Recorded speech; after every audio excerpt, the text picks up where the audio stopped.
Bismillahirrahmanirrahim. Assalamualaikum warahmatullahi wabarakatuh. Sampurasun kelas 5 sehat sadayana amin. Mudah-mudahan orang sadayana aya dina kaayaan sehat walafiat amin. Dinten ayeuna diajar bahasa Sunda deui sareng teacher perkawis pupuh magatru. Tah materi ieu atos pernah teacher pasihan di bulan kedua orang diajar. Nah tapi ayeuna ku teacher diulang deui supados lebih jelas, lebih detail. Tanya, pupuh magatru. Ieu aya contoh pupuh magatru.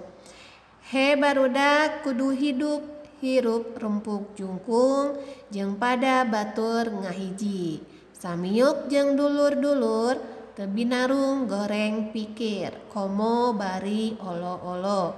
Tah ieu contoh pupuh magatru. Tina contoh pupuh magatru ieu urang tiasa narik kasimpulan. Hiji, sagundukan kitu teh disebutna sapada. Kalau dalam bahasa Indonesia satu bait. Terus dina sapada aya 5 pada lisan. Dalam satu bait ada 5 baris. Guru lagu jeung guru wilangan pupuh magatru nyaeta 12U 8I 8U 8I jeung 8O.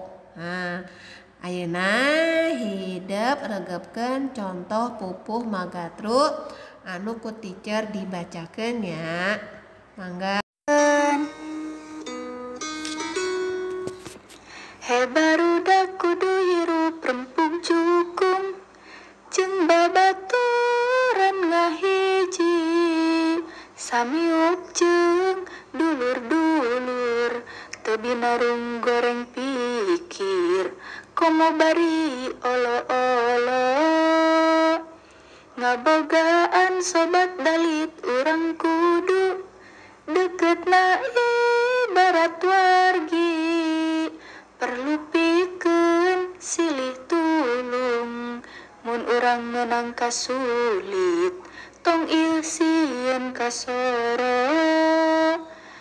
Sobat dalit bisa satata jeung dulur silih jaring silih aping lamun perlu silih bantu waktu susah rejeng sulit mangsa beunghar jeung kokoro.